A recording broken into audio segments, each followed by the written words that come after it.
pues no hay mucho que se pueda hacer por ahí.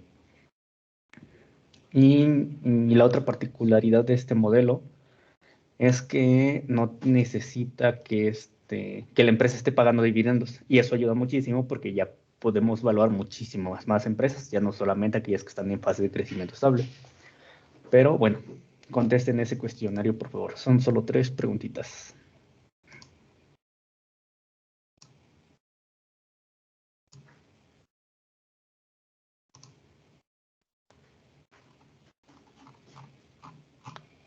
Son 5:35, 5:40, lo cerramos.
Muy bien, chicos, queda un minuto para cerrarlo.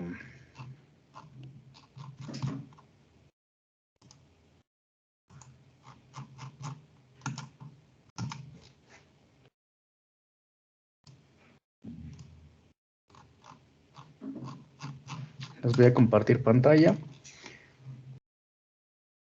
y veamos.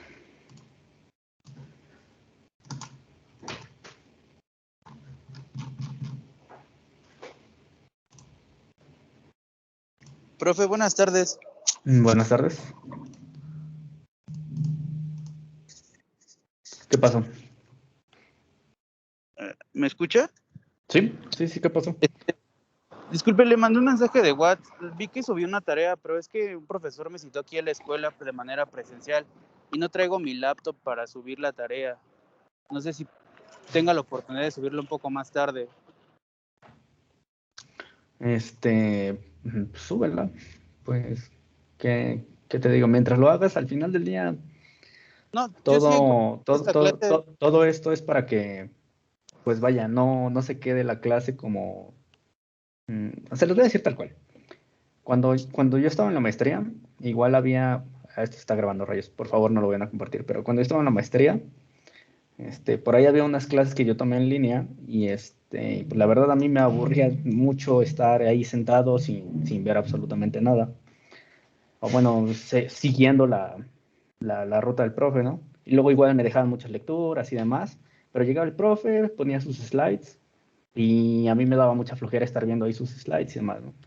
Entonces aquí el objetivo de estos pequeños cuestionarios es pues para que no se quede en vano que la leyeron o demás, ¿no? Esa es la idea. Al final del día sí tiene valor, pero pues no, bueno, para mí no es tan representativo que las entreguen o no, sino que pues sí se les quede el conocimiento, sobre todo por lo que comentaba en la clase pasada, ¿no? Entonces, pues si la quieres subir, pues adelante, no hay ningún tema. Ah, ok, sí, yo la subo en cuanto llegue a mi casa. Es que no traigo mi equipo. Vale. De todos modos, creo que la puedes hacer directamente desde la app, pero creo que ya se fue. Está bien. Perdón, profe, es que se me están acabando los datos y me... Teams. Está bien, está bien. De todos modos, recuerda que la clase queda grabada por cualquier cosa. Si gustas, no te acabes tus datos. La Sí, profe. puedes ver al rato sin ningún problema. Gracias, profe. Vale. Y con cuidado porque luego saltan mucho. Sí, Bueno, gracias. ahora sí. Les comentaba en las clases pasadas que nosotros vamos a ver a grandes rasgos dos diferentes modelos para poder determinar el valor intrínseco de una empresa. ¿Y a qué nos referíamos con valor intrínseco? Nos referíamos a la capacidad que tiene una empresa para que el precio de su acción tenga una diferencia considerable o que esté por abajo del precio que le está asignando el mercado en determinado momento. Y también decíamos que los principales determinantes del valor intrínseco del precio de una acción o del valor de una acción se encuentran determinados principalmente por dos motivos. Uno, que son las expectativas, que tenga futuro, si tiene buenas expectativas o si tiene malas expectativas. Y dos, los riesgos asociados a esas expectativas que tenga la empresa. Hay un tercero, que ese viene asociado directamente aquí con este modelo que vamos a ver el día de hoy, que es la capacidad para generar esos flujos de efectivo. En el modelo de Gordon, nosotros veíamos originalmente que lo que asumíamos es una empresa que tiene capacidad para pagar dividendos, que es una empresa que se encuentra en una fase de crecimiento estable y pues que no tiene tanta volatilidad en el precio de sus acciones. Con eso en mente, pues, solamente decíamos, ok, el valor intrínseco de este tipo de empresas se encuentra determinado solamente por los dividendos que ésta entregue o por los flujos que esta empresa esté entregando. Que a grandes rasgos, pues solamente en forma estricta, el único flujo que alguien recibe al comprar una acción, pues son los dividendos. Dejando de lado, pues la revalorización de la acción y demás, ¿no? Porque eso no lo puedes como asegurar que vaya a crecer a cierto nivel. En el modelo que vamos a ver hoy, que es la evaluación de la firma o flujo descontado de caja, que es el Free Cash Flow to the Firm o FCFF, lo que hacemos es evaluar a la empresa como un todo. Lo que vamos a evaluar son los activos operativos que tiene la empresa para generar su utilidad operativa, su nivel de inversión, el capital de trabajo, que es la diferencia entre activos circulantes y pasivos circulantes, y todo eso lo vamos a descontar con con un factor que ya viene, que descuentas las tres formas mediante las cuales se puede fondear una empresa, ya sea en el mercado, que sería el costo de capital, con deuda, Ahí vamos a incorporar el costo de la deuda y también vamos a considerar las aportaciones nuevas de capital que se irían a las acciones preferentes. A grandes rasgos es de lo que habla el capítulo.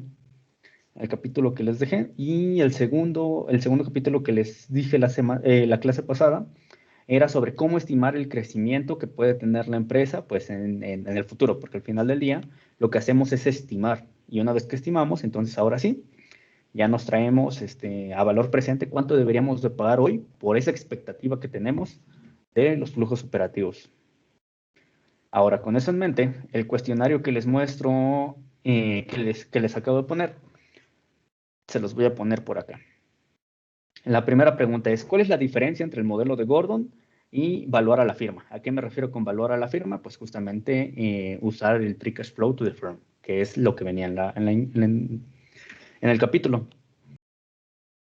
Y venían tres opciones. Dice uno, el modelo de Gordon estima el valor intrínseco de una acción con base en el flujo de efectivo futuro. La otra, no hay diferencia, ambos sirven para estimar el valor intrínseco. Y tres, que el modelo de Gordon mantiene a la deuda como un factor interno, mientras que el descuento de flujo de efectivo lo mantiene como un factor externo. Este de aquí no puede ser porque si consideramos la deuda en el modelo de descuento de flujo de efectivo. De hecho, lo primero que hacemos es estimar su capacidad para generar flujos de efectivo y una vez que tenemos eso, le restamos la deuda para saber cuánto deberíamos de pagar por un activo operativo. Entonces, esta no es. No hay diferencia. Las dos sirven para evaluar el valor intrínseco, para calcular el valor intrínseco. Esta parcialmente es correcta en el sentido de que sí podemos encontrar esa diferencia.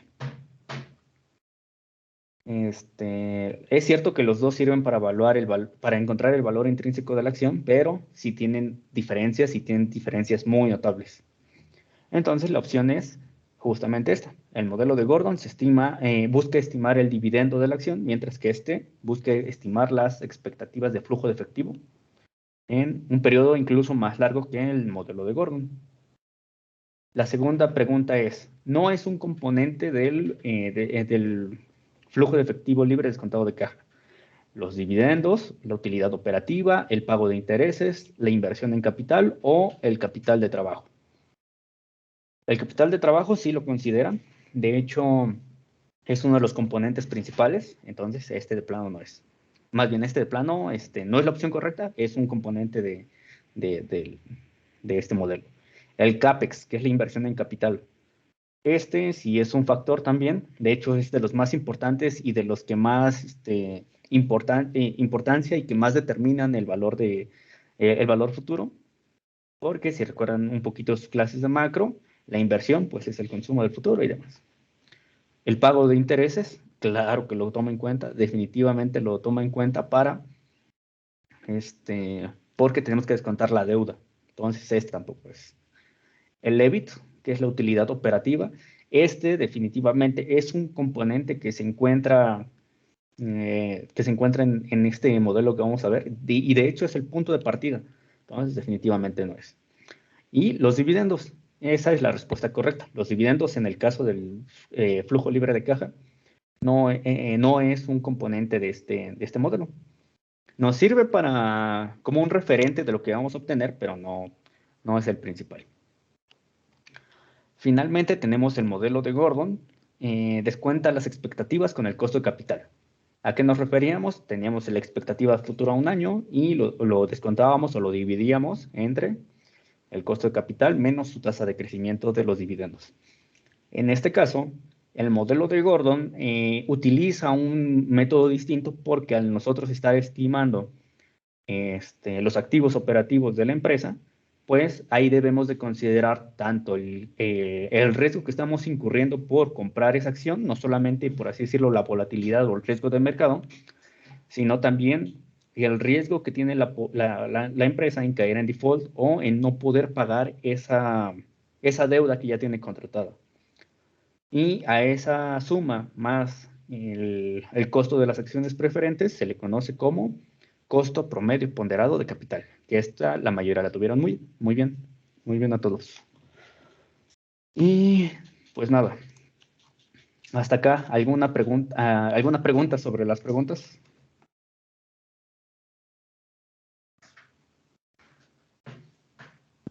No, profe. Va, Yo, profe, tengo nada más adelante. la duda de el inciso 3. Bueno, al Ujú. momento de checar como la evaluación no sale si está bien o mal. Nada Ok, más lo deja volando. sí, ahí se me pasó poner la opción, pero insisto, es esta, el costo promedio ponderado de capital, ¿vale? Que es lo que les comentaba ahorita, cómo se compone. Pero ahorita vamos a verlo, pues bien, cómo lo vamos a construir. ¿De acuerdo? Gracias, profe. Va. Bueno, pues vamos a darle entonces.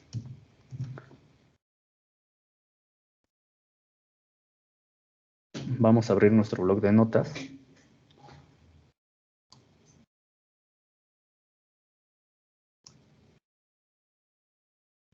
Y déjenme cerrar aquí algunas pestañas que me están consumiendo mucha RAM.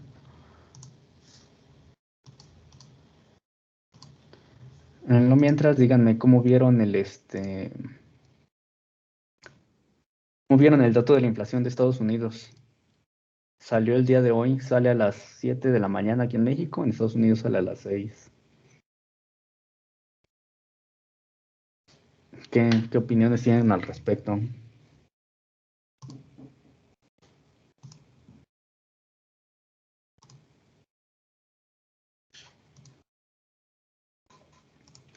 Vamos, economistas.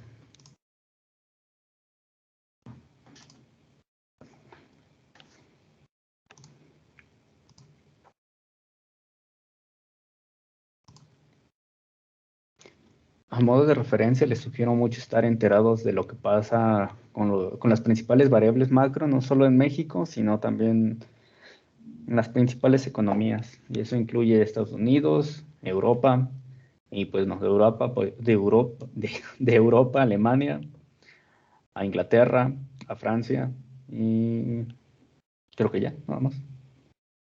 Y pues ya si se quieren poner más fresones, pues por ahí de Australia, que luego tiende a tener ciertas correlaciones en el tipo de cambio con las economías europeas, pero pues bueno, con las primeras que les digo son más que, más que suficiente al principio. Y pues bueno, primero lo que necesitamos saber o determinar es cuál es la medida apropiada de riesgo que vamos a tener para evaluar una empresa de esta forma. Antes de empezar, ¿hasta aquí queda claro que el modelo de Gordon y son dos modelos totalmente distintos?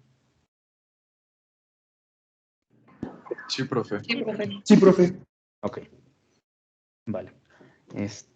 Ya de acuerdo a las características que tenga cada empresa de cada uno de ustedes, pues ya podrán decir, el 50% de mi evaluación lo estoy haciendo mediante el modelo de Gordon y el otro 50% lo estoy haciendo con respecto, estoy haciendo con respecto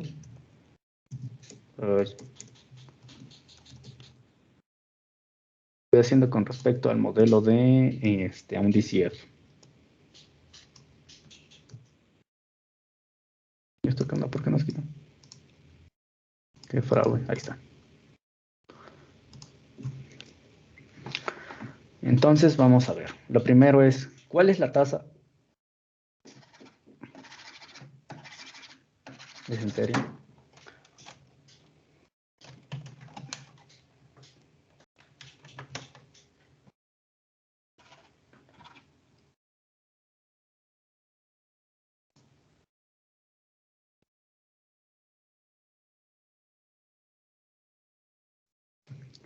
Dejen abrir otro blog de notas distinto.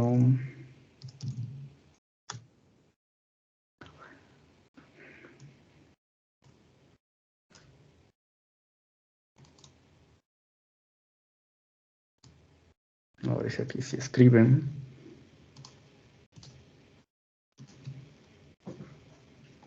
Aquí se está escribiendo. A ver, vamos a ver. DCF.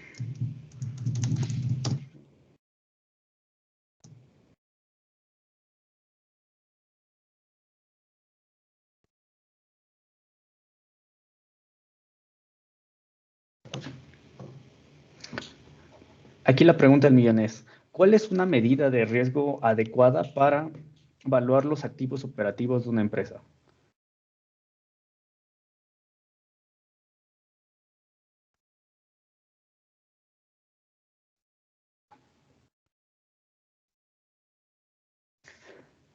En el caso del modelo de Gordon, nosotros solamente utilizamos el costo de capital porque nos estamos olvidando completamente de lo que haga el precio de la acción y estábamos asumiendo que lo único que nos interesa es el dividendo que nos va a estar pagando esa empresa. En este caso, que vamos a evaluar los activos operativos de la empresa y por ende su capacidad para poder generar flujos en el futuro, lo que necesitamos es estrictamente saber cuáles son las formas en las que se puede financiar una empresa. Ustedes ya saben que una empresa se puede financiar por tres razones.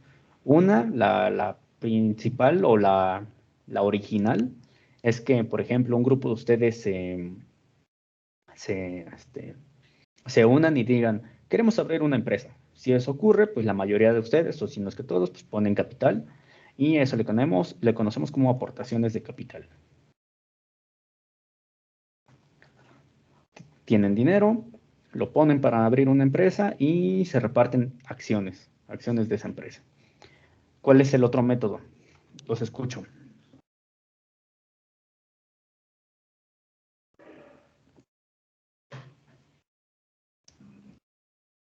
¿Los inversionistas son la misma parte de estos aportadores de capital en principio, profe, o pueden ser como Sí. inversionistas aparte? Después de que tenemos una empresa que ya se encuentra definida y demás, pueden haber nuevas aportaciones de capital e incluso pueden entrar nuevos inversionistas con ciertas características, que por ahí va la opción que les comentaba justamente ahorita. Pero, ¿qué otras opciones tienen aparte de las aportaciones de capital? Ahorita ya está la empresa definida, ya está en la bolsa, o bueno, no está en la bolsa todavía. ¿Qué opciones tiene para financiarse esa empresa? ¿Puede ser por subsidios? Este, Por Pensemos un crédito, poquito, ¿no? Principalmente es endeudamiento, ¿no, profesor? esa es una, el endeudamiento, que es deuda. Ok, y la última, nos queda otra principalmente. Si tú quieres dinero y no te quieres endeudar, ¿qué haces? ¿Puedes emitir acciones? Emites acciones, sales a la bolsa.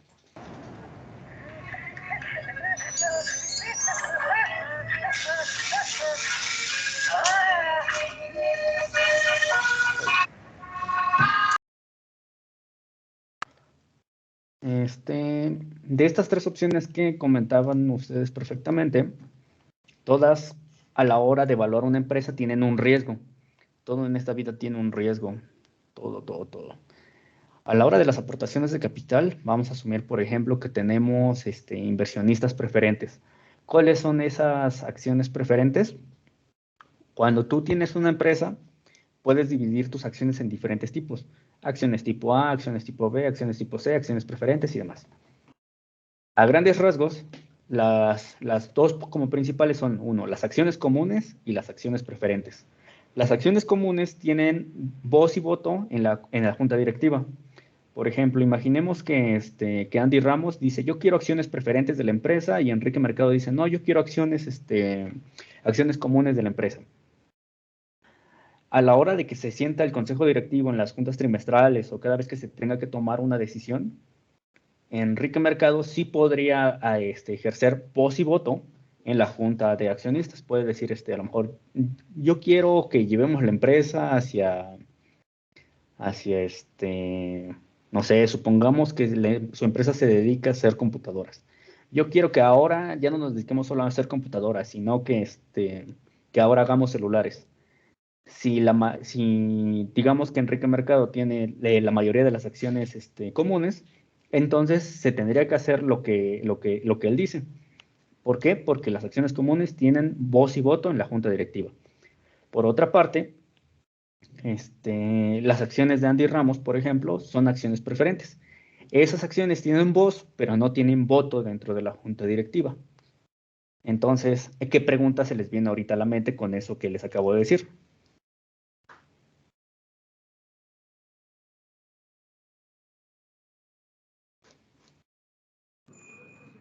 puede ser que el costo de las acciones comunes esté más elevado que el de las preferentes, profe. De hecho, es al revés. El costo de las acciones preferentes es más elevado que el de las acciones comunes. ¿Y a qué se debe esta situación de que unas sí tengan voz y voto y las otras no? Esa es justamente la pregunta a la que quería que llegaran. La característica que tienen es que las acciones comunes son más baratas, hay más, y son las que tienen voz y voto. Pero las acciones preferentes tienen la particularidad de que cada vez que se pagan dividendos, son las primeras que reciben los dividendos. Y de hecho, en una situación de quiebra en la que a lo mejor la empresa ya dijo que quebró, después de quebrar, pues primero le tiene que pagar, no me acuerdo bien cuál era el orden, si primero es Hacienda, después a proveedores, después a trabajadores, algo así. Y al final si queda, los accionistas lo que les quede. Ah, bueno, pues ahí es donde entra. Si llegara a haber una situación así, primero se le paga a los accionistas preferentes y finalmente se le paga a los accionistas comunes. Si llega a sobrar algo. El accionista común siempre es el último que queda a pesar de tener voz y voto. Mientras que las acciones preferentes pues tienen esa particularidad. Entonces, aquí tenemos que considerar el costo de las acciones preferentes, que lo vamos a representar con KP, que es costo de acciones preferentes. La deuda. También debemos de considerar todo lo que tenga que ver con la deuda que hayamos emitido y que tengamos que pagar en un futuro a la hora de evaluar una empresa, que en este caso lo determinamos como KD, que es el costo de la deuda. ¿Cómo determinamos nosotros el costo de la deuda? Hay a grandes rasgos dos formas. La mejor forma y la, ¿cómo decirlo?, más correcta quizás, es hacer un cálculo ponderado que pondere el cálculo que se tiene que hacer en este periodo sobre los intereses de esa deuda y ponderarlos con la deuda de largo plazo y con eso determinar el costo de la deuda. Para fines prácticos, muchos analistas lo único que hacen es agarran el promedio de los intereses que se han pagado y se dividen entre el costo total de la deuda y ese es lo que asumen como la deuda. Ese ratio te da la tasa de interés y es lo que ellos asumen de su deuda en particular, no la de Banco Central. Y finalmente, pues tenemos el riesgo en el que incurrimos a la hora de comprar una acción tal cual, que ese pues ya lo conocen, es el costo de capital, que no tiene ninguna diferencia a como ya lo sabemos calcular. Entonces, la suma de todos estos es a lo que a nosotros nos referimos cuando hablamos del WACC, o del costo promedio ponderado de capital.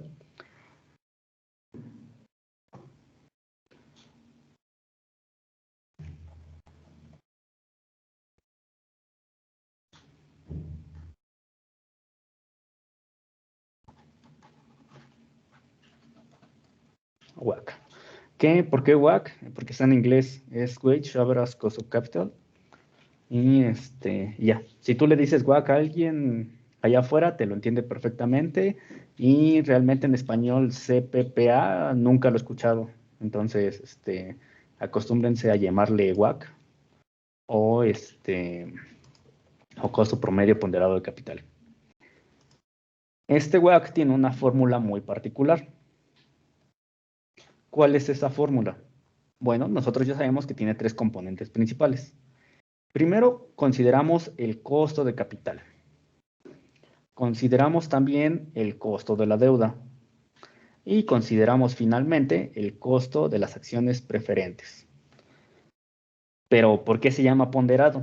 Ah, bueno, porque dentro de una empresa, como les estaba comentando, tiene tres formas principales para poderse financiar. Entonces, la empresa tiene algo que se le conoce estructura de capital, que en el balance general les dice cómo es que la empresa está estructurada. Cuánto tienen acciones, cuánto tienen acciones preferentes y cuánto tiene en deuda. De hecho, si recuerdan sus clases de contabilidad, lo que les decían, los activos son iguales a los pasivos, donde a los pasivos más el capital. Y pues es lo que estamos nosotros asumiendo de alguna forma en esta parte. Entonces, para esto, nosotros requerimos multiplicar el costo del capital por su porcentaje que tiene en la estructura de capital de la empresa. ¿Que cómo hacemos eso? O bueno, vamos a simplificarlo. El costo de capital por su ponderación por el W o su peso, que es la W de wage, el peso del capital, más el costo de la deuda por su peso, más el costo de las acciones preferentes por su peso. Vamos a desarrollar un poco más esta fórmula.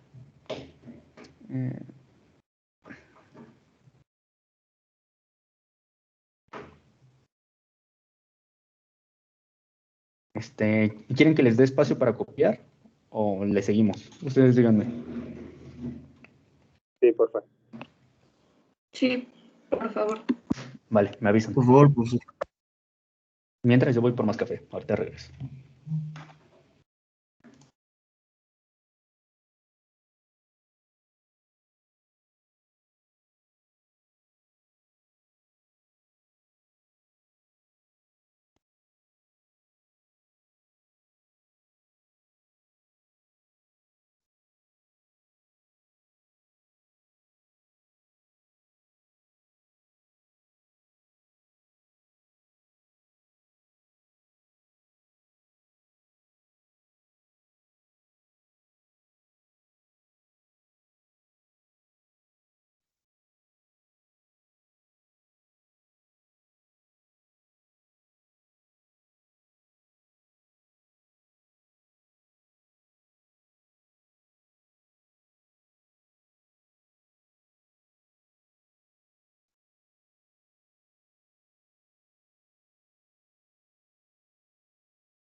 ¿Listos? Sí, profe. Sí, profe, gracias. Vale.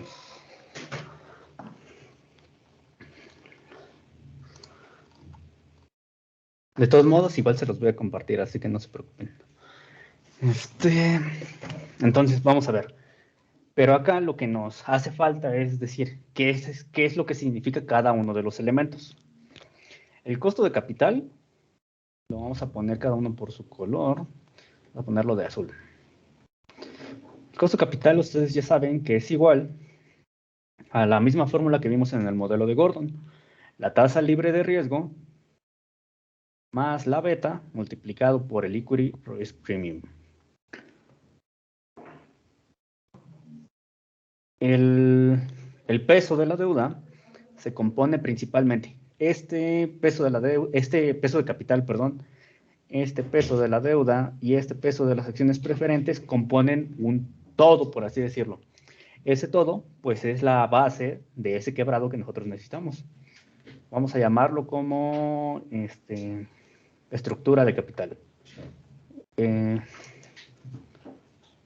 Estructura de capital. Que aquí lo que vamos a hacer nosotros simplemente es decir, esto es igual a cada uno de estos elementos, a la suma de todos estos. El peso de la deuda más el peso de capital, el peso de la deuda y el peso de las acciones preferentes.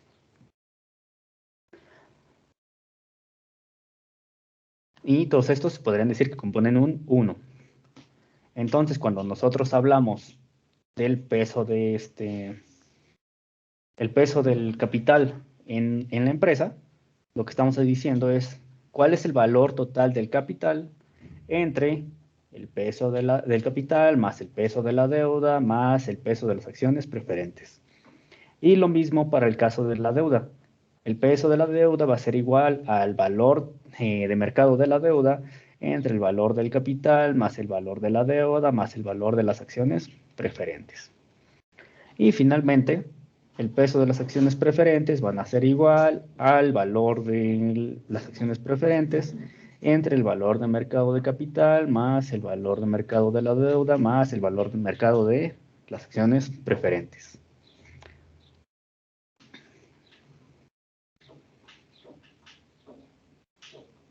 Ok. Mande. En valor en la WD, Ajá. ¿cuál era? ¿Cuál era ese? ¿En cuál, perdón? En la WD, o sea, ¿qué significa WD? Ah, ahorita se los pongo aquí.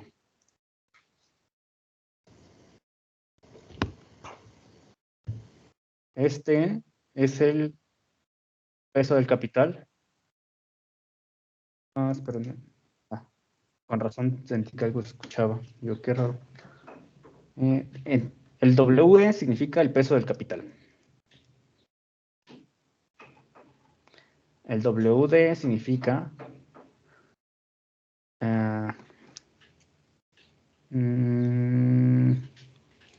tienes razón, esta es una forma muy enredada de ponérselos. Déjenme, se las voy a cambiar. Sí, porque si no se ven todas como si fueran lo mismo y no es lo mismo.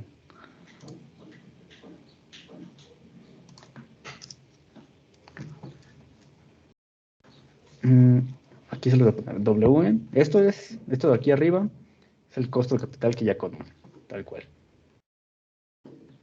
Costo de capital.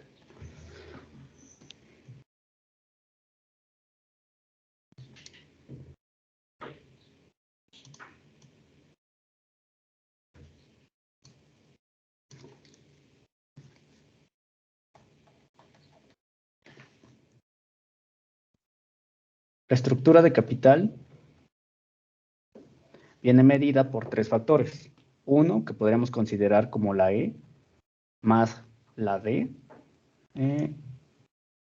más la P, donde esta E lo que significa es el valor de mercado del capital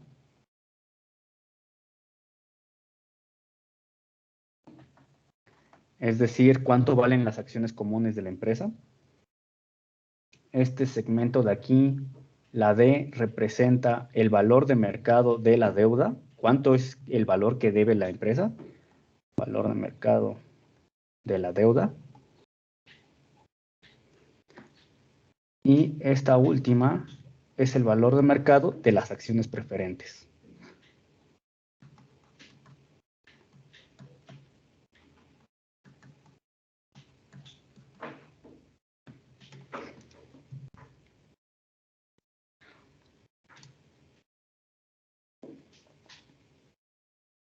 ¿Les puedo subir esta línea de aquí?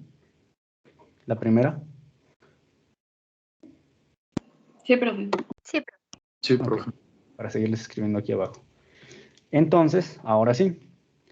Una vez que nosotros tenemos el valor de mercado del capital, el valor de mercado de la deuda y el valor de mercado de las acciones preferentes, necesitamos saber cuál es el peso del capital.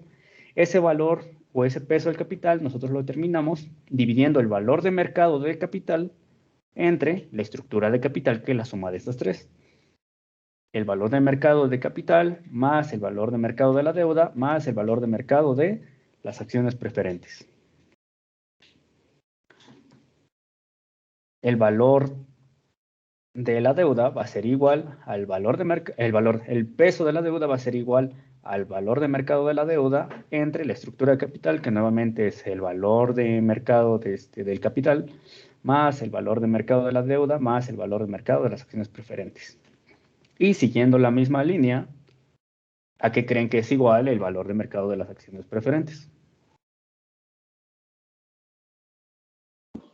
Al valor de mercado de acciones preferentes entre el valor de mercado de capital más el valor de mercado de la deuda más el mismo valor de mercado de acciones preferentes. Súper, de lujo. Con eso en mente, pues ya tenemos todos los elementos necesarios para poder calcular esto. Ahorita, si gustan, copien y ahorita les digo cómo podemos calcular directamente el costo de la deuda. Perdón. Ahí está.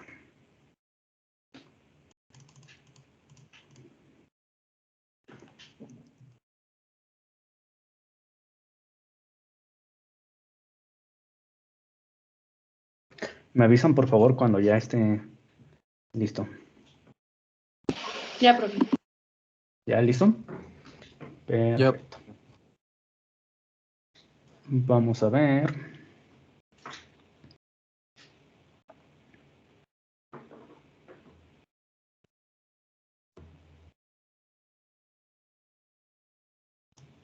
Ok. Hasta acá, pues tenemos ya este elemento que es el costo de la deuda. Tenemos estos elementos que son los pesos de cada uno de los elementos.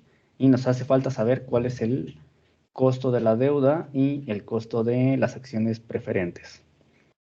El costo de la deuda, déjenme, les pongo aquí nombres. A ver, se los voy a poner para que quede el apunte bonito. Como podrán ver, soy un poquito disperso en mis apuntes.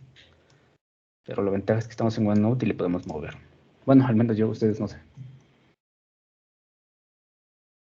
Acá le vamos a poner costo de capital.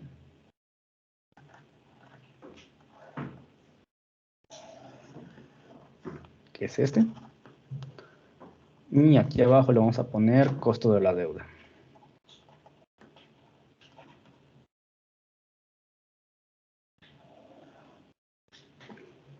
¿Alguien tiene una idea de cómo creen que podríamos estimar fácilmente cuál es el costo de la deuda?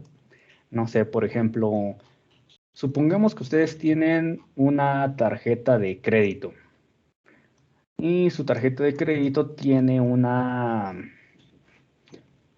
Miento, es un mal ejemplo. Supongamos que pidieron un préstamo para una moto, para un coche, para lo que ustedes usen. Y ese préstamo fue por 100,000 pesos. Y cada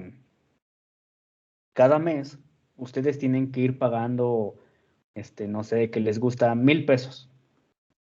1,000 pesos cada mes y su préstamo es a 10 años, por decir una cantidad. Lo que ustedes tendrían que hacer para saber cuál es el costo de su deuda en particular, tendrían que agarrar el valor de mercado de la deuda, que su deuda de cuánto era, de cuánto habíamos dicho, de 100,000 pesos, ¿no? Si estamos diciendo pagos mensuales de, ¿cuánto les había dicho? ¿De 1,000 pesos? Algo así, ¿no? Sí, de 1,000. De 1,000 pesos y que es a 10 años. Lo que ustedes tendrían que hacer para saber cuál es el costo de su deuda es calcular el pago anual que hacen, que por fines prácticos en este caso es simplemente multiplicar el pago mensual por 12, que en la práctica no se hace necesariamente así porque a veces se trata de variable y otros factores, pero ahorita para fines prácticos digamos que sí. Pago anual va a ser igual a 1,000 por 12. Si el pago no fuera mensual, sino trimestral, lo tendríamos que multiplicar por 4. Si fuera bimestral, lo tendríamos que multiplicar por 6 y demás, de acuerdo a cómo sea el pago. Lo multiplicamos por 12 y una vez que ya hicimos eso, pues dividimos el pago anual, el costo de la deuda, sería igual al pago anual entre la deuda total o el valor de mercado de la deuda. Es decir, en este caso, el costo de la deuda, de su deuda en particular, sería igual a 1,000 por 12, ¿cuánto nos da? Pues 12,000, ¿no? 12,000 entre 100,000. Estos tres van. 12 entre 100, ¿cuánto da? A 12%, ¿no? Sí, profe. Entonces estaríamos diciendo que el costo de la deuda, de su deuda para comprar una moto, un carro, lo que ustedes quieran, es del 12% anual. Y estarían diciendo ustedes que es el costo de su deuda. En el caso de una empresa, es un factor bastante similar. De hecho, si recuerdan, dentro del estado de resultados, comentábamos en las primeras clases que primero teníamos los ingresos, le quitábamos los costos, le quitábamos gastos operativos, le quitábamos depreciación, le quitábamos investigación y desarrollo y nos daba la utilidad operativa. Y después de la utilidad operativa le quitábamos el pago de intereses de la deuda. Ese es el que vamos a agarrar nosotros. Para el caso de las empresas, vamos a tomar primeramente el pago de intereses. Ahí está. Pago de intereses.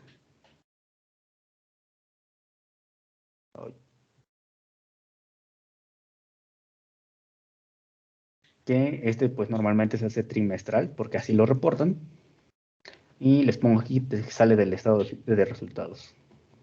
O, ¿cómo se llamaba también? ¿Cuál es su otro nombre? En inglés.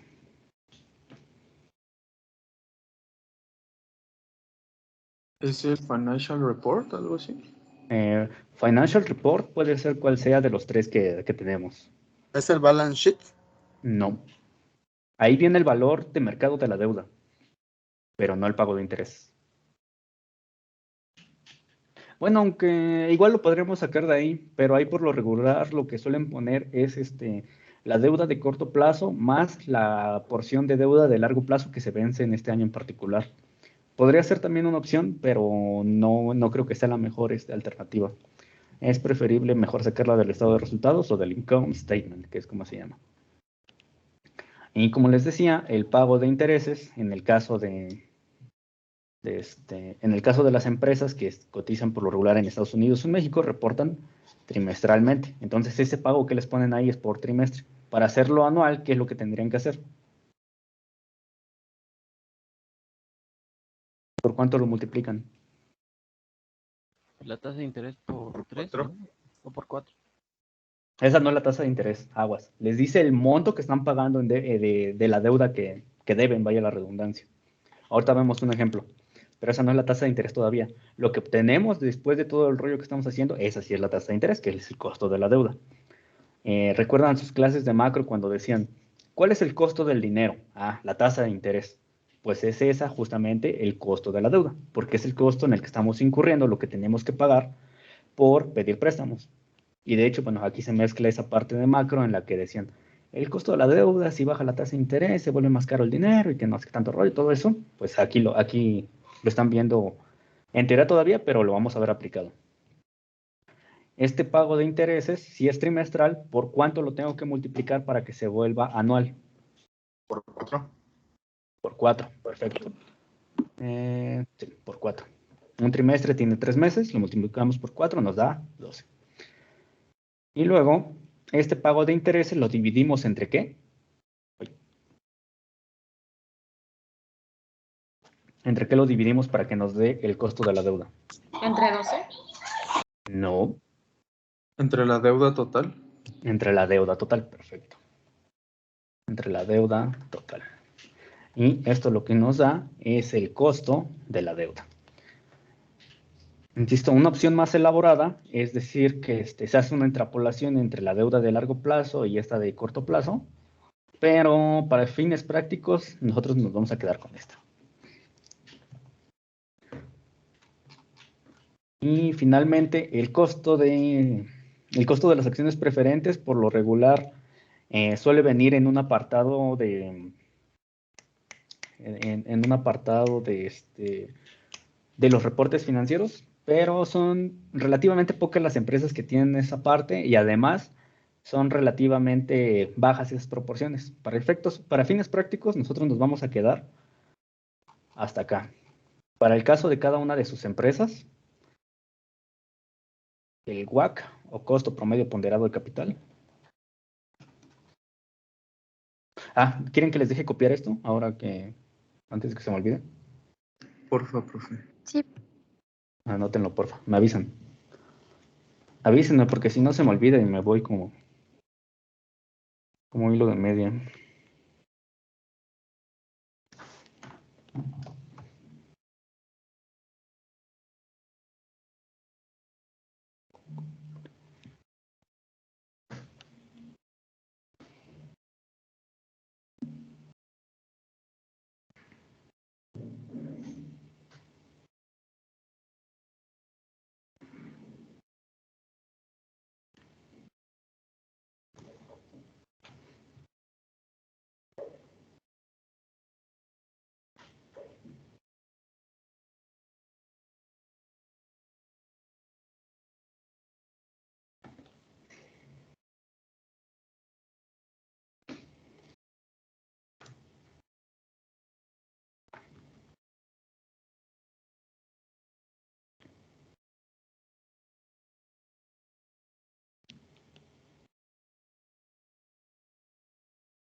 Ya está, profe.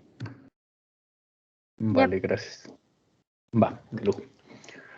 ¿Alguien falta?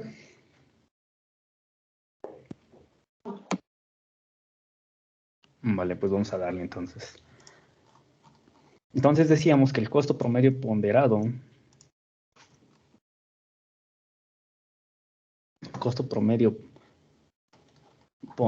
de capital,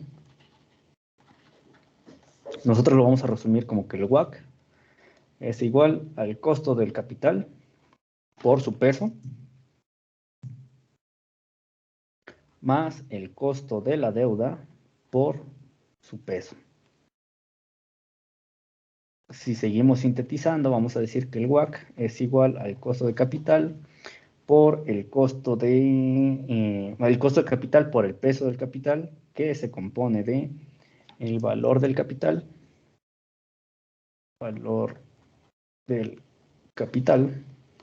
entre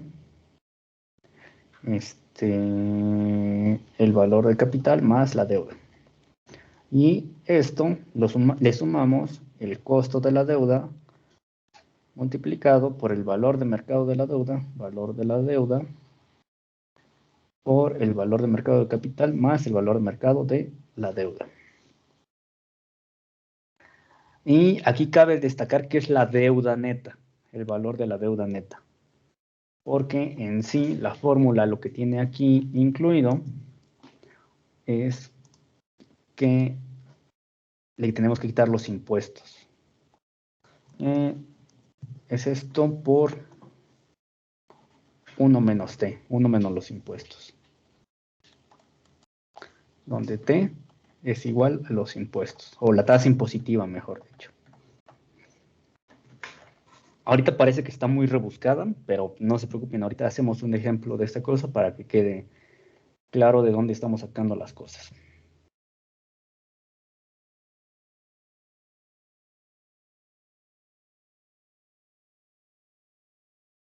Me avisan cuando hayan terminado de copiar, por favor.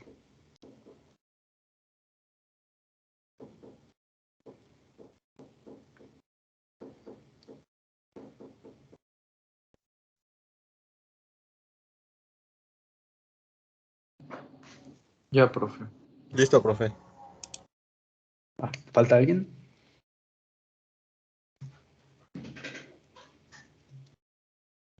No, profe. Vale. Vamos a ver un ejemplo.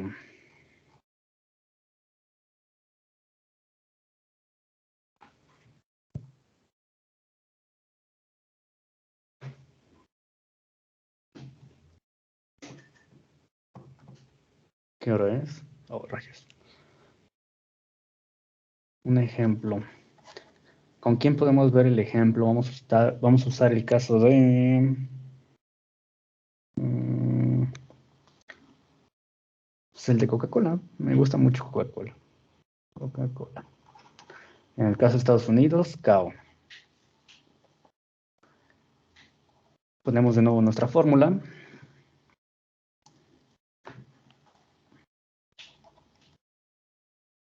WACC va a ser igual al costo de capital por el peso del capital más el costo de la deuda por el peso de la deuda, perdón. Y ya, así lo vamos a definir. El costo de capital, ya saben cómo definirlo. A ver, recuérdenme cómo se escribe. ¿Cuál es la fórmula del costo de capital? RF Ajá, ¿qué es RF? es la tasa de interés libre de riesgo. Ok. Y luego, Más la beta, ok. ¿Qué mide la beta? la volatilidad de la acción respecto al mercado. Ok, perfecto. Luego, Entre paréntesis, va ajá, Equity Risk Premium. perfecto. ¿Qué mide eso? Ese sí no me acuerdo. Ok, ¿alguien se acuerda? El crecimiento del mercado donde cotiza. Ajá, ¿qué más?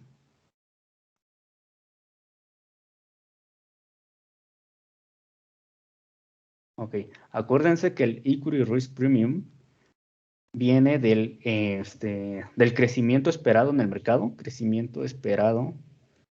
el mercado, menos la tasa libre de riesgo.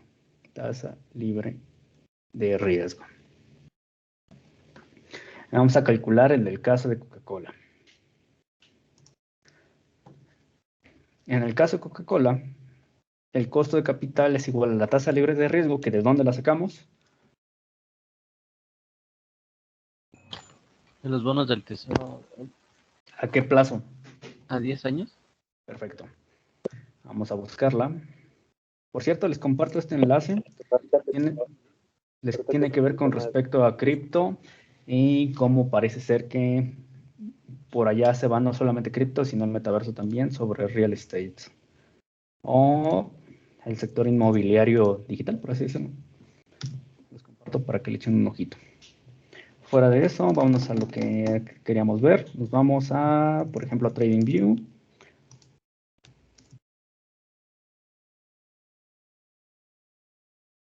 Lo pueden sacar de TradingView, de Yahoo Finance, del Fred, de cualquiera de esas opciones que ustedes gusten, la pueden sacar. Y como la buscan como USA, tengo ahí, que es el rendimiento de los bonos del tesoro a 10 años. Es lo que significa yield, rendimiento. Ah, ya lo puse en español, de lujo. ¿Y cuánto valió el día de hoy o cuánto cerró? 1.97. Traemos ese 1.97 en decimales. 0.0197. Ok. La beta, ¿de dónde sacábamos la beta? De Yahoo Finance. Ok, esa la sacamos directamente de Yahoo Finance. Profe, tengo una duda. Adelante. Yo estuve haciendo varios ejercicios de cómo obtener esa beta Ajá. y pues en todos me salía casi igual, pero en algunos residuos variaba. Entonces no sé si usted, cuál prefiere o cuál es el más efectivo para calcular la beta, con una regresión o con la fórmula de la covarianza entre la varianza del mercado. En sentido estricto, una regresión o ese método que tú estás comentando es en términos estrictos, esa fórmula que acabas de comentar, la del covarianza entre la varianza, es justamente lo mismo. La diferencia que te puede salir ahí, o la más significativa, tiene que ver más con respecto a qué tipo de regresión utilices, porque ahí pueden haber demasiadas. De hecho, hay regresiones que se encargan de eliminar las variables que no interesan. En este caso, como es con respecto a una sola variable, esa no nos sirve. El tipo de regresión rich, que también le quita peso, tampoco nos serviría en ese caso. Pero hay otro tipo de regresión que son regresiones robustas. Y ese tipo de regresiones lo que busca es eliminar aquellos datos que causan ruido y que no aportan nada al modelo, que son los conocidos como outliers. Estos outliers, como los que veíamos en los gráficos de dispersión, que decíamos, estos los podemos quitar, ese tipo de regresión los ignora y a lo mejor ese tipo de regresión te podría dar una beta más adecuada a tu modelo, pero pues ya depende de eso y de la periodicidad en la que estés agarrando tus datos. Por lo regular, lo que se suele hacer es descargar datos mensuales y de 5 años y hacer la regresión sobre esos 5 años. Y es la beta que se suele utilizar. Pero pues en términos generales, la fórmula que comentas y la de la regresión te tendría que dar datos muy similares. De hecho, el impacto sobre el costo de capital tiene que ser, sería marginal, no representa un cambio tan significativo. A menos, claro, de que sea una acción muy volátil, pero pues a grandes rasgos no hay tanto tema. Gracias, profe. Entonces vamos a buscar de Coca-Cola Company y nos vamos aquí a la beta. De hecho, mira, aquí te dice 5 años y te dice que es mensual esta beta. Es como están descargando los datos y como la están calculando. Y nos dice que la beta es de 0.66. Entonces le ponemos el 0.66. Y finalmente multiplicamos por el equity risk premium. ¿De dónde lo sacamos?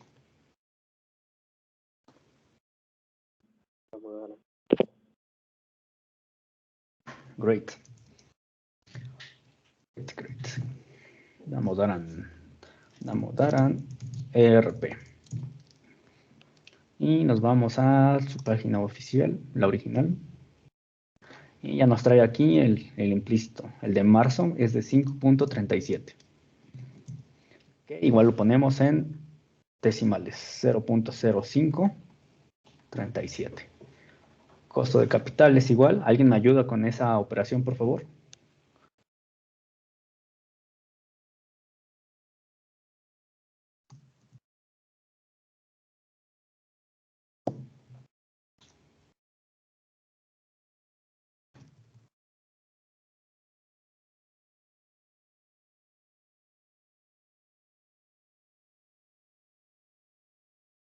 ¿Cuánto les dio?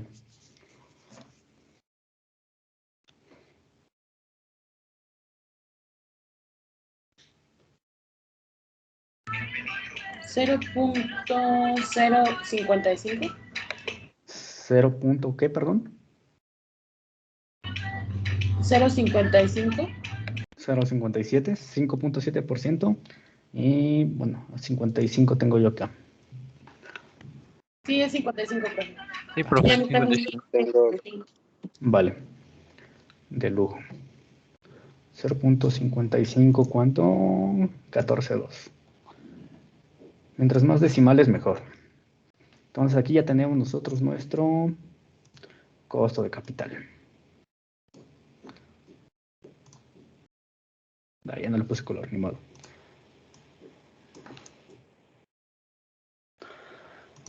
Luego, ¿qué otro elemento necesitamos? El costo de la deuda. ¿Cómo sacábamos el costo de la deuda? ¿Se acuerdan?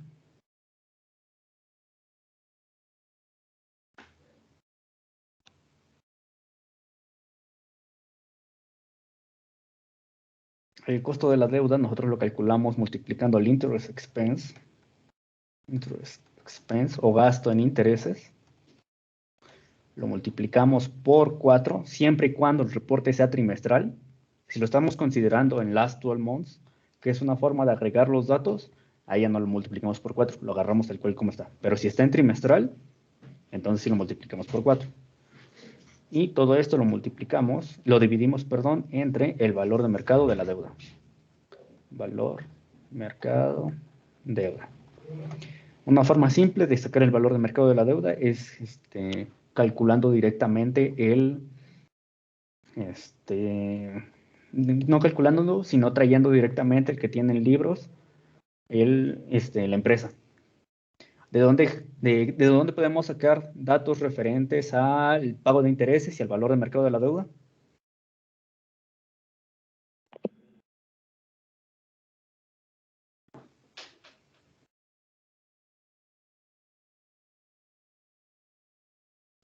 Income statement. Del income statement. ¿Y de qué plataforma los podemos sacar? ¿O de dónde los podemos sacar directamente? ¿Se puede del TIKR? No. Se puede de Ticker o se puede directamente de los reportes en PDF que le reportan a la SEC. En este caso, nosotros nos vamos a ir directamente a Ticker. Aquí está. ¿De Yahoo Finance también se puede, profe? Creo que sí. Hay que ir. Honestamente no sé hasta qué punto tenga veracidad los datos de Yahoo Finance. Nunca los he usado para hacer una evaluación o algo así. Pero yo creo que si se parecen a los que tiene Ticker, yo creo que sí, no hay tanto tema. De hecho, Ticker es gratis, no, lo único que hay que hacer es cuenta, pero fuera de eso no hay que pagar nada, a menos de que ya quieras datos de más tiempo. Pero es totalmente gratis, no hay tema ahí. Nos vamos a ir a Detailed Financials y buscamos justamente el Income Statement. Y aquí está lo que yo les comentaba. Aquí hay que tener cuidado si lo estamos viendo en forma anual. Les voy a poner 3 pesitos de zoom. Hay que tener cuidado si lo estamos viendo en forma anual, si lo estamos viendo en forma trimestral, o si lo estamos viendo en forma semianual o last 12 months. Cada trimestre las empresas reportan y lo que generaron en el trimestre, lo que tuvieron en ingresos y demás, ustedes lo van a encontrar así en forma trimestral. De hecho, vamos a esperar a que cargue para que lo puedan observar. En este caso, pues es el caso de Google, ¿no? Aquí vamos a los datos más recientes, porque son los que les digo que si los quieren los viejitos, pues ya lo tienen que pagar, pero si no, pues los recientes sí los tienen. Les dice, a marzo de 2021 tuvieron ingresos por 55.314 millones de dólares, porque está en millones. En el segundo trimestre, es decir, en junio tuvieron ingresos por 61.000 y en el tercer trimestre tuvieron ingresos por 65.000 millones. Que ya en las cantidades de Estados Unidos o como ellos miden los números, serían 65 billones ya. Pero eso siempre y cuando los tengamos trimestrales. Si es así, lo que nosotros vamos a hacer es, nos vamos a ir a esta parte que dice Interest Expense, y si no sabemos qué es, le podemos picar acá y nos dice, representa la cantidad incurrida de intereses que se compra, en la que incurre la compañía sobre la deuda que tomó en algún momento. Es lo que dice ahí. Siempre que tengan siempre que tengan dudas sobre qué es lo que significa cada uno de estos apartados, lo ponen ahí y les dice qué es lo que representa. En el caso de que lo tengan trimestral, ustedes agarran el dato más reciente, que en este caso es el del último trimestre de 2021, y este dato lo multiplican por 4 para que les dé una aproximación anual. En caso de que lo tengan como esta forma que les dice, lo pueden traer en forma anual, con que se traigan el más reciente, con eso es más que suficiente. Por ejemplo, acá nos vamos de nuevo a Interest Expense y nos traemos que son 346 millones en deuda. Si lo tienen en forma semianual, pues la más reciente la multiplican por 2 porque son 2 semestres. Y si la tienen en last 12 months, les va a decir por trimestre en cuánto es que están incurriendo, pero sumando los 3 trimestres anteriores. Esa también es una buena aproximación porque les dice en cuánto ha incurrido en ingresos o los diferentes rubros que podamos tener, pero aunando o sumando los 3 trimestres anteriores para que les dé los del último año tal cual. Aquí en este caso yo voy a utilizar last 12 months para no complicarme la existencia. Y nos vamos al de Coca-Cola porque aquí tenemos al de Google.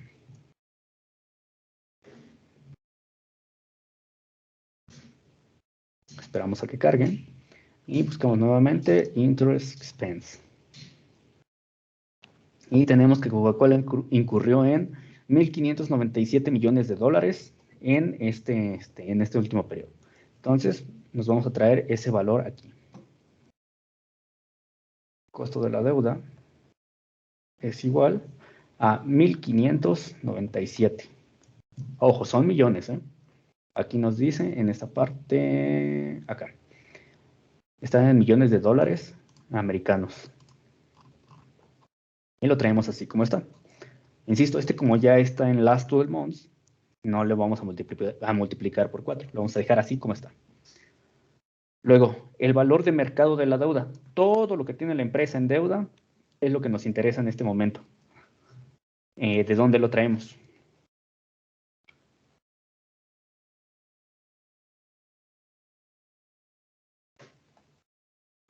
¿De los pasivos de la empresa? Excelente, bien. Los pasivos de la empresa, como bien dice Enrique, lo podemos encontrar del apartado de, vamos a cerrar esto, lo podemos encontrar aquí en el balance sheet. La primera parte que nos muestra son los activos. Encontramos el efectivo, inversiones de corto plazo, algunos activos que pueden tener en el mercado de valores y les da las cuentas por cobrar y demás. Al final suma a eso los activos de largo plazo, como pueden ser las propiedades, los terrenos, el mobiliario y todo eso, y ya les dan los activos totales.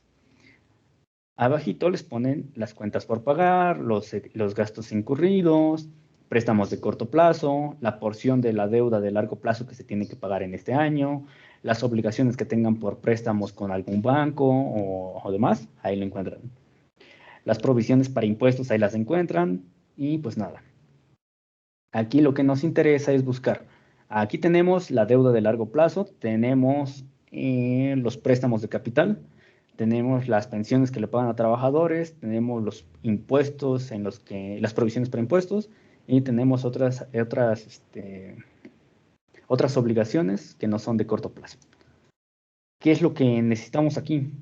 Aquí lo que vamos a necesitar es justamente esta parte de deuda de largo plazo más la porción que teníamos acá de ¿dónde está? Short-term borrowings.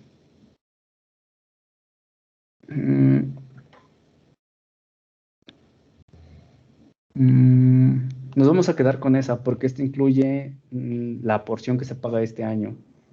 Nos vamos a quedar con esta deuda de largo plazo. Es decir, nos vamos a traer estos 38.130 millones de dólares. Y lo vamos a poner acá. 38.130 millones de dólares. ¿Alguien me puede ayudar con ese cociente, por favor?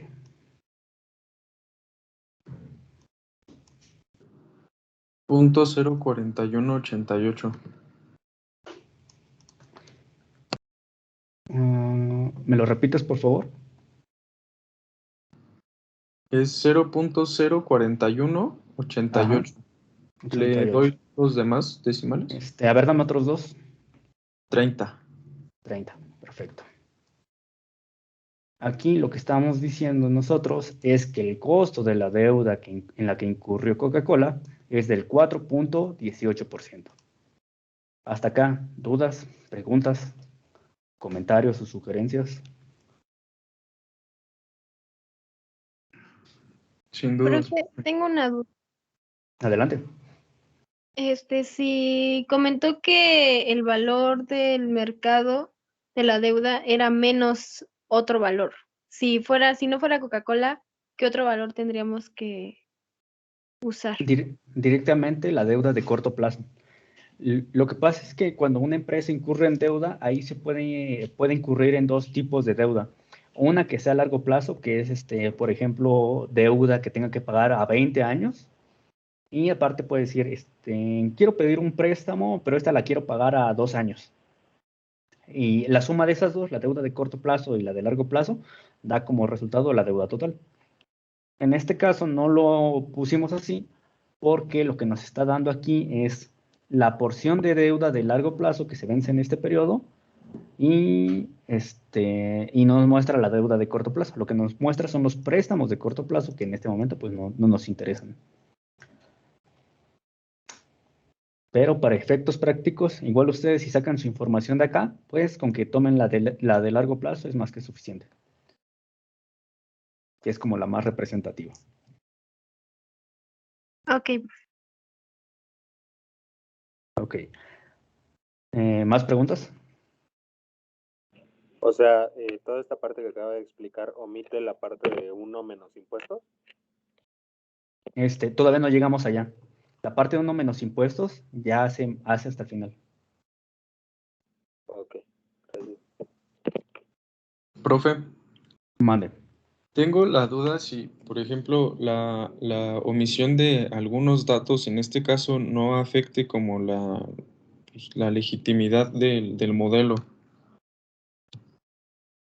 Todo depende del tipo de empresa. Por lo regular, las empresas que ya tienen cierto periodo en el mercado, los bancos suelen prestarle a largo plazo, como es el caso ahorita pues, de Coca-Cola, ¿no?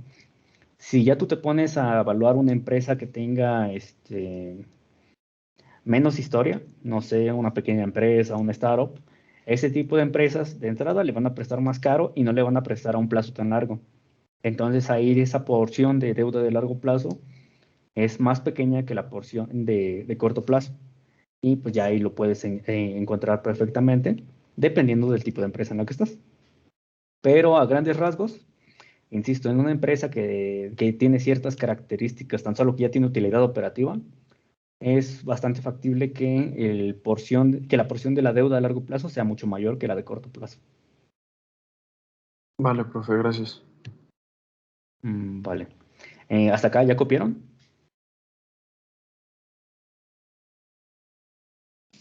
Ya, profe. Ya. Ok. Vamos a calcular ahora los pesos que son los que nos interesan. Nos vamos a quedar con esa parte. Vamos a poner aquí. Todo eso parece bien. El peso de la deuda, que esto es igual a la porción de la deuda entre el capital más la deuda.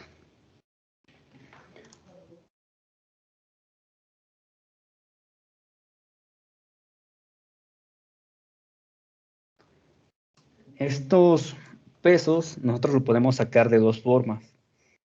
Una es irnos directamente al valor el valor en libros que tenemos de capital o de deuda, que la deuda la encontramos directamente en esta parte y el del capital lo encontramos en esta parte, que es el total equity. Y el 24.860 más, donde lo tenemos, deuda a largo plazo, más esos 38,000 nos daría, por así decirlo, la estructura de capital de la empresa. La otra forma más eficiente, por así decirlo, que suelen utilizar los analistas, es utilizando un ratio.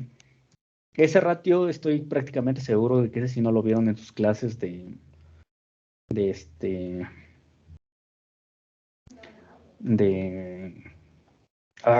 en sus clases de análisis de estados financieros, porque ese ratio es un ratio de mercado.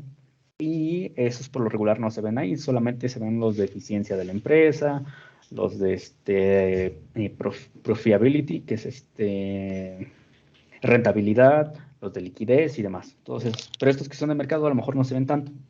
Ahorita se los hago saber. El ratio con el que normalmente utilizan, que es un ratio que sí te da una certeza de la estructura de mercado al día de hoy, es un ratio que se llama EV sobre, es DEP sobre EV, que no es otra cosa que la deuda sobre el valor de mercado de la empresa, que no es otra cosa más que el valor de mercado de la deuda sobre el market share de la empresa, market share, que no es otra cosa más que el valor de mercado que tiene una acción el día de hoy multiplicado por todas las acciones en circulación, más el valor de mercado de la deuda. Y esto te dice directamente cuál es el costo, cuál es el peso de la deuda en la empresa. Aquí está.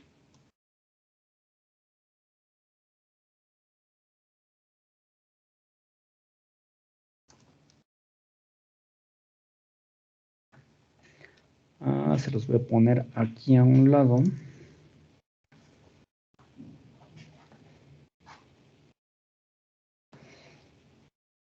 MS es igual al número de acciones en circulación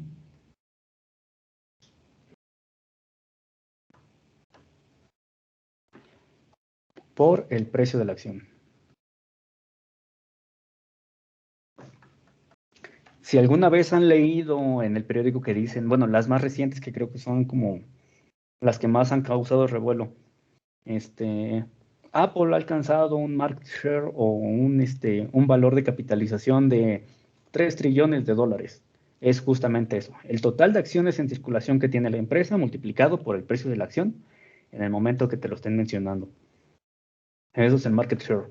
Y de hecho, ese valor ustedes también lo pueden encontrar en Yahoo Finance.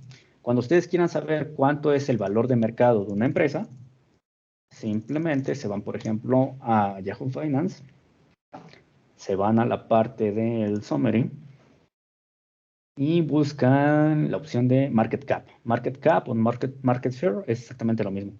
Y esta cantidad es la que les dice cuánto vale la empresa el día de hoy, sin contar deuda ni nada de eso, solamente las acciones que tiene multiplicado por el precio de la acción.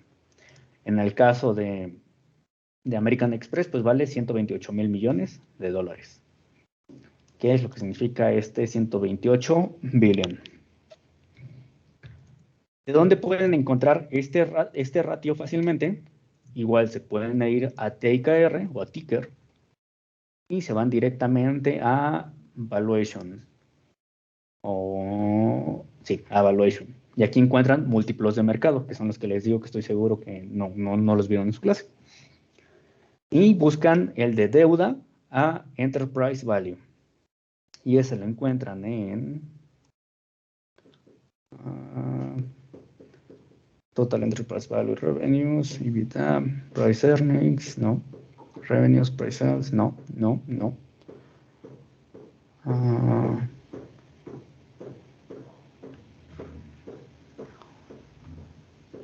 ¿Dónde está? Si lo ven me dicen, por favor. Debe decir Total Debt to EV.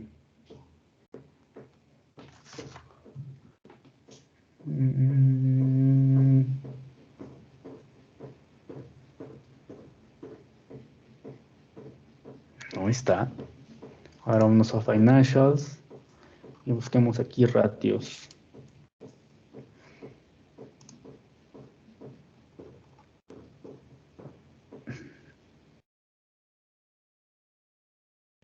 Órale, no está. Yo recuerdo haberlo sacado aquí en algún momento. Tendría que ser uno de estos dos. Ah, no, es este. Total Debt to Capital. Este lo que hace es justamente lo que les decía. Resta el total de capital, el total de la deuda, le quita incluso los impuestos y le quita las acciones, los impuestos de corto plazo. Este ratio les dice que el 61% de la estructura de capital de Coca-Cola es deuda. Entonces aquí ya sabemos que el peso de deuda de la empresa es de, ¿cuánto decíamos?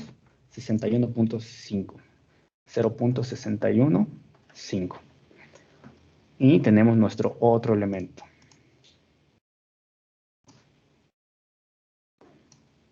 Hasta acá, ¿ya copiaron todo esto? Les digo copiar.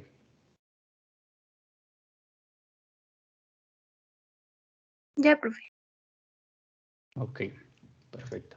¿Se le podría subir un poquito, por Ahorita favor? le subo, a ver, espérame. Hasta antes del 1, por favor.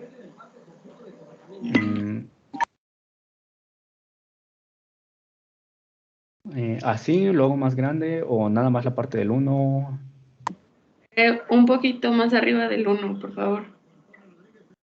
Ay, gracias. Va, me avisan, porfa.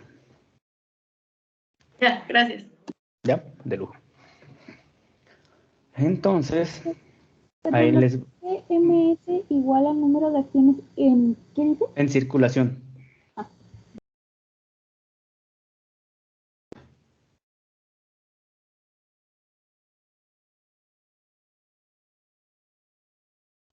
Profe, disculpe, ¿dónde dijo que sacábamos ese 0.061? Nos vamos directamente a Ticker. Ajá. Y en Ticker buscamos en la opción de ratios, bueno, primeramente en la sección de Financials. Sí, en ese de ratio sí, pero ya me perdí en buscar el nombre. ¿Era deuda total? Lo encontramos como Total Debt to Capital, que es esta parte. Ah, ok. Ok, gracias. Ok, aquí asume capital como la suma de deuda y de capital que tiene que ver directamente con las acciones. Porque aquí el deuda equity también es capital, pero aquí nada más está considerando las acciones, no está considerando la parte de la deuda en el denominador. Entonces es total debt to capital. Y de ahí sale 61.5. Ahora, pregunta, ¿cómo sacamos el peso del capital? ¿Alguna idea? Ya tenemos todos los datos. ¿Cómo lo calculamos?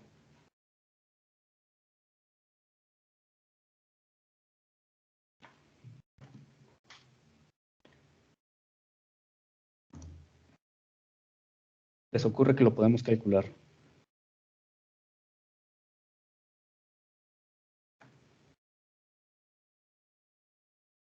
¿Alguna idea?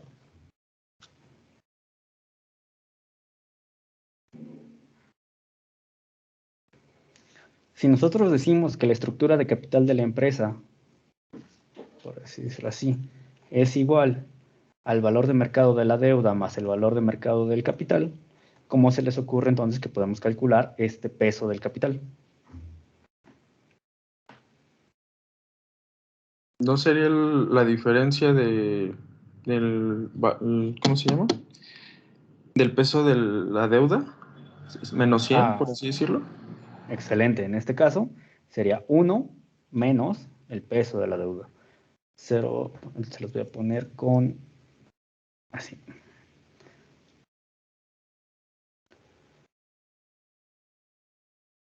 Con eso en mente, entonces nosotros estamos diciendo que para el caso de Coca-Cola, el costo del capital va a ser igual a 1 menos este 0.615 que tenemos acá.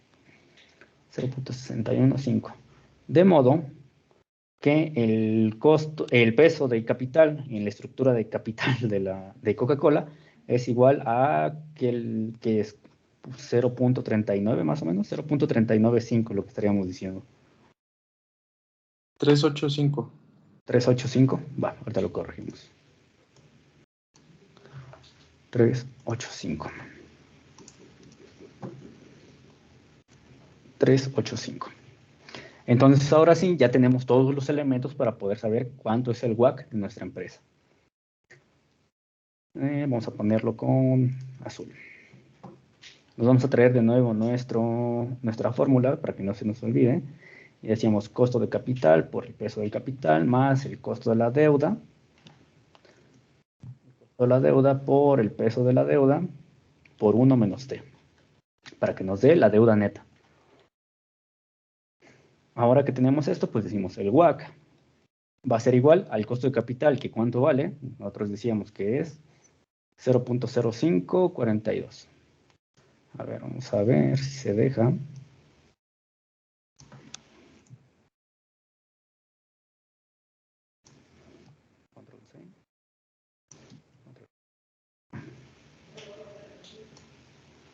Y ese es nuestro costo de capital. Esto lo multiplicamos por su peso. Y nosotros decíamos que el peso es este que tenemos aquí. 0.385. 0.385. A esto le sumamos el costo de la deuda que tenemos justamente aquí.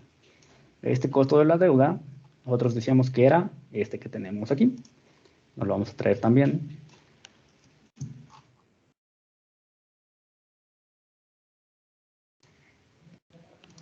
Y lo multiplicamos por el peso de la deuda. ¿Cuánto es el peso de la deuda? 0.615. Por 0.615. Y finalmente, le restamos el inverso de su tasa de impuestos. ¿Cómo sacamos su tasa impositiva? Aquí lo que podemos hacer es un proceso similar al que teníamos del peso de la deuda, del costo de la deuda, perdón. Nos vamos a Financials, buscamos el Income Statement y nos vamos a la parte de Income Taxes. Aquí está. Lo que vamos a hacer es dividir este 2.621 entre la utilidad operativa. Que la utilidad operativa la encontramos... ¿dónde está? Bueno, en sí tendría que ser contra el elemento anterior más próximo, que sería el del EBT.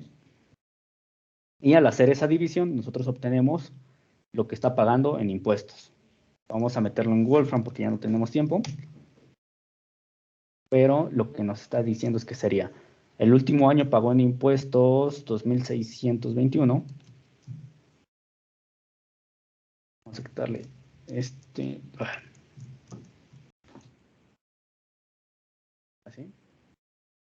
Lo vamos a dividir entre la utilidad operativa más próxima, que es 2.245. Por lo regular, lo que se suele hacer es un promedio, no solamente el último, pero pues por cuestiones de tiempo vamos al último nada más. Entonces nos está diciendo que la tasa impositiva de Coca-Cola es del 21.09% que tenemos acá. Entonces aquí le ponemos 21.09%, que es entre 100, 0.02109. Finalmente hacemos la operación. ¿Cuánto tenemos en el WACC? ¿Me pueden apoyar, por favor? Mientras yo lo hago de este lado.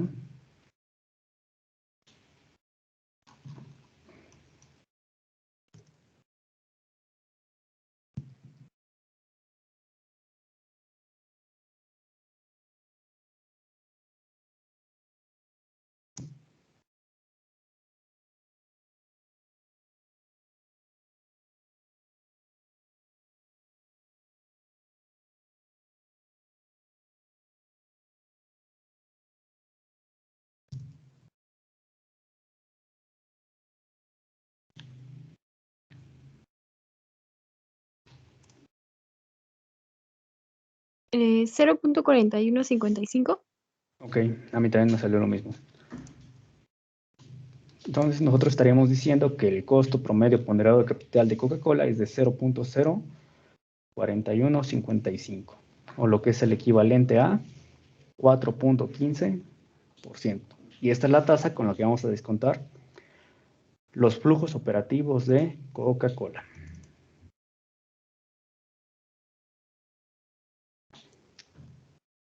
¿Dudas? ¿Preguntas? ¿Comentarios?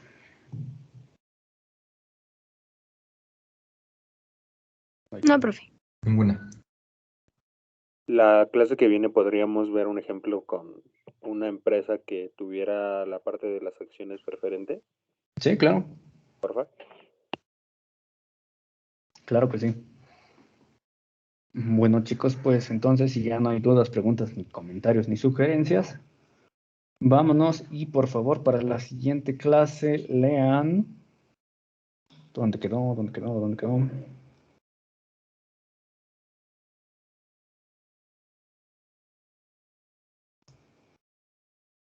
Se leen, por favor, este capítulo, el capítulo 8 de Damodaran, que nos habla justamente de cómo estimar todas estas partes. La parte de el costo de capital, bueno, del equity y del capital total, por así decirlo. Nos dice cómo calcula las betas, pone ejemplos y pues ya. Después nos habla del costo de la deuda, cómo se suman y pues ya. Técnicamente lo que vimos en esta clase. Y pues nada, pues vámonos. Ok, profesor, hasta luego. Gracias. Gracias, profesor. Cuídese mucho.